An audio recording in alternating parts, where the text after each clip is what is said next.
सोच के देखिए कि एक पूरी एनिमेटेड फिल्म सिर्फ एक कहानी के दम पर बन जाए, बिना किसी खास टेक्निकल स्किल के। ये सपना अब एआई की मदद से हकीकत बनता जा रहा है।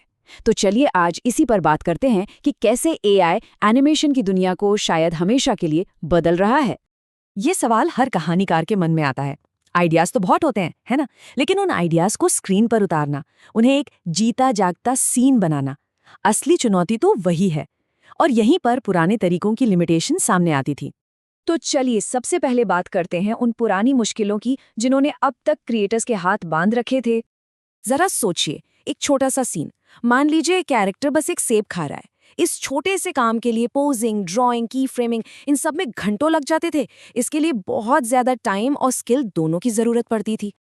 अब अगर कोई अकेला क्रिएटर या छोटी टीम हो तो उनके लिए हाई क्वालिटी कंटेंट बनाना लगभग नामुमकिन था, क्योंकि आपको चाहिए कुशल एनिमेटर्स, प्रोफेशनल वॉइस एक्टर्स, महंगे स्टूडियो इक्विपमेंट, लाइसेंस वाला म्यूजिक। लिस्ट बहुत लंबी है और इसमें पैसा और वक्त दोनों बहुत लगता था।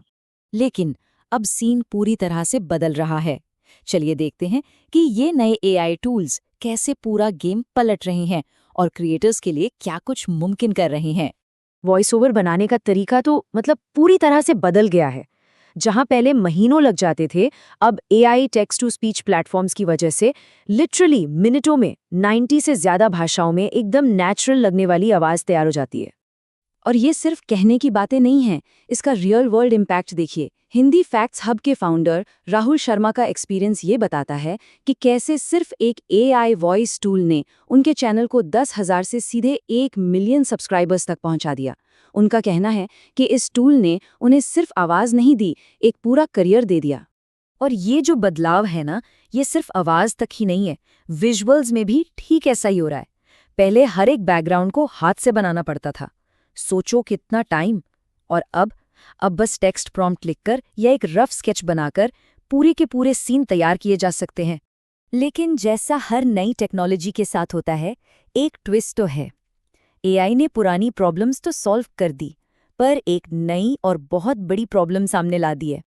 आज का जेनरेटिव एआई कमाल का है। सीरियसली, कुछ भी बना सकता है। जो हम सोच सकते हैं वो ये बना सकता है। और यहीं पर आता है असली सवाल, क्या ये एक ही चीज दोबारा बना सकता है? देखिए, एआई पावर्ड स्टोरी टेलिंग में सबसे बड़ा चैलेंज है कंसिस्टेंसी। अगर आपका हीरो एक सीन में नीली जैकेट पहने हैं, तो क्या अगले सीन में भी वो वही जैकेट पहने होगा? इसको टेक्निकल भाषा में कहते हैं विजुअल ड्रिफ्ट। इसका मतलब सीधा सा है, एक सीन से दूसरे सीन में जाते ही कैरेक्टर का चेहरा, कपड़े, यहाँ तक कि आसपास का माहौल भी बदल सकता है। और इससे होता क्या है, देखने वाले का कहानी से कनेक्शन टूट जाता है। तो इस विजुअल ड्रिफ्ट वाली प्रॉब्लम का सॉल्यूशन क्या है? डेवलपर्स और रिसर्चर्स इस पर कैसे काम कर रहे हैं? चलिए कुछ बहुत ही दिलचस्प समाधानों को देखते हैं। बेसिकली इसको ठीक करने के 2 मेन तरीके हैं। एक तो ये कि एआई टूल्स के अंदर ही ऐसे फीचर्स डाल दो जो कंसिस्टेंसी बनाए रखें, और दूसरा, प्रॉम्प्ट लिखने के बेहतर एडवांस्ड तरीके निकालो। टूल बेस्ड सॉल्यूशन का एक अच्छा उदाहरण है ऑटो ड्राफ्ट एआई। वो सीधे सीधे वादा करते हैं कि उनके प्लेटफॉर्म पर जो भी बैकग्राउंड्स बनेंगे वो सब एक ही कंसिस्टेंट स्टाइल में होंगे, जिससे कहानी में एक रूपता बनी रहती है। पर इससे भी एक एडवांस तरीका है, जिसे रिसर्चर्स नैरेटिव ग्राफ प्रॉम्प्टिंग कहते हैं।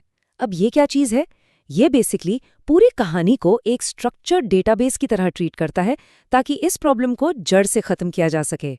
तो ये ग्राफ काम कैसे करता है? सोच लीजिए कि कहानी के हर कैरेक्टर, हर जगह, हर चीज को एक यूनिक डिजिटल आईडी या सीड दे दिया जाता है। जैसे एलिस नाम की कैरेक्टर है, उसको एक स्पेसिफिक विजुअल डिस्क्रिप्शन दे दिया। अब एआई को कोई भी सीन बनाने को बोलो, ये ग्राफ पक्का करेगा कि एलिस हमेशा वैसी ही दिखे, चाहे वो जंगल में हो या महल में। और इसके रिजल्ट्स वो काफी क्लियर हैं। रिसर्च बताती है कि नॉर्मल प्रॉम्प्टिंग से कैरेक्टर कंसिस्टेंसी करीब 73.3% आती है, पर नैरेटिव ग्राफ प्रॉम्प्टिंग से ये नंबर बढ़कर हो जाता है 83.5%। और ये जो 10% का जंप है ना, ये स्टोरी टेलिंग में जमीन आसमान का फर्क ला सकता है। और सबसे अच्छी बात, रिसर्चर्स कहते हैं कि ये मेथड सस्ता और स्केलेबल है। इसे आसानी से बड़े प्रोजेक्ट्स में भी इस्तेमाल किया जा सकता है। इसके लिए एआई मॉडल को बदलने की जरूरत नहीं, बस प्रॉम्प्ट लिखने का तरीका बदलना है, जो इसे सबके लिए फायदेमंद बनाता है। तो इन सब टेक्निकल एडवांसमेंट्स का एक क्रिएटर के लिए असल में मतलब क्या है? उनका रोल अब कैसे बदल रहा है? देखिए, क्रिएटर का रोल अब एक टेक्नीशियन से बढ़कर एक डायरेक्टर का हो गया है। अब काम हाथ से ड्राइंग करने का नहीं, बल्कि सबसे पहले एक जबरदस्त विजन तैयार करने का है। फिर उस विजन के एलिमेंट्स को एआई के लिए डिफाइन करना, अलग अलग टूल्स को एक डायरेक्टर की तरह गाइड करना, और आखिर में एआई जो बनाकर देगा उसमें से बेस्ट को चुनना और रिफाइन करना। तो आसान शब्दों में कहें तो फोकस कैसे बनाए से हटकर क्या बनाए और क्यों बनाए पर आ गया है। अब टेक्निकल स्किल से ज्यादा क्रिएटिव विजन जरूरी हो गया है। टूल्स तो हैं, पर कहानी तो आखिर में क्रिएटर को ही बतानी है। और ये सब हमें एक बहुत ही एक्साइटिंग सवाल पर लाकर खड़ा कर देता है। जब एआई क्राफ्ट को मास्टर कर लेगा, जब ये सारी टेक्निकल रुकावटें हट जाएंगी, तब हम क्रिएटर्स कौन सी नई अनोखी कहानियां बना पाएंगे? सोचने वाली बात है ना?